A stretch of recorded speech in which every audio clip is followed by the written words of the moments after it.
नमस्कार शेतकरी मित्रांनो, स्वागत आहे तुमचं आपल्या नवीन एका व्हिडिओमध्ये। आज आपण जाणून घेणार आहोत की आपली माती मेली आहे कशी आणि आपली माती मरत कशी चालली आहे। होय मित्रांनो, तुम्ही एकदम बरोबर ऐकताय।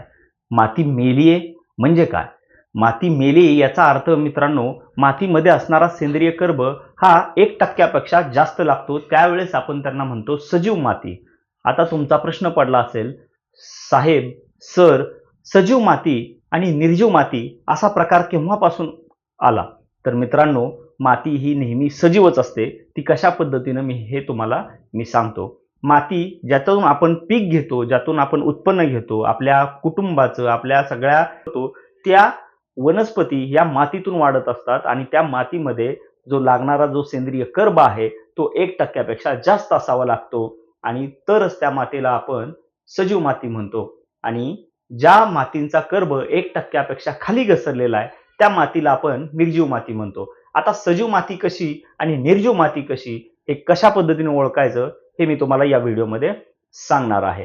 चला आपण बघूयात काय नक्की फरक आहे सजीव मातीमध्ये आणि निर्जीव मातीमध्ये।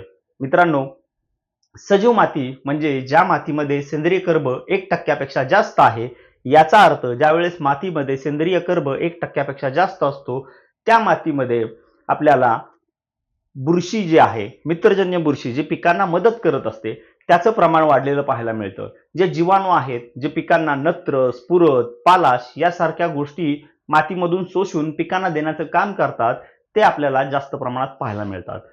त्याच्या उलट ज्या मातीचा सेंद्रिय कर्ब 1% पेक्षा कमी आहे त्या मातीमध्ये आपल्याला पाहायला मिळतं की या ज्या मित्रजन्य बुरशी आहेत किंवा जीवाणू आहेत, जे पिकांना नत्र, स्फुरद, पालाश, वेगवेगळे न्यूट्रिएंट्स आणि पाणी शोषून देण्याचं काम करतात, त्यांचं प्रमाण हे कमी झालेलं आहे। अशा पिकांमध्ये, अशा मातीमध्ये पिकांचं उत्पादन हे किंवा पिकांची वाढ ही आपल्याला जोमानं पाहायला मिळत नाही। त्याच्या उलट ज्यावेळेस तुम्ही मातीमध्ये पालापाचोळा कुजवता, त्या मातीमध्ये आपण व्यवस्थित शेणखत वापरतो किंवा आपण मळी जरी टाकली तरी मातीचा सेंद्रिय कर्ब हा सुधारतो आणि मातीचा सेंद्रिय कर्ब सुधारल्यानंतर माती ही पुन्हा सजीव होते। त्याच्यामध्ये मित्रजन्य बुरशी, मित्रजन्य जीवाणू हे पुन्हा वाढत असतात। आपण वर्षानुवर्ष काय करत आलेलो आहोत तर इन्सेक्टिसाइड म्हणजे कीटकनाशक, बुरशीनाशक हे भरपूर प्रमाणात आपण पिकांमध्ये फवारलेले आहेत।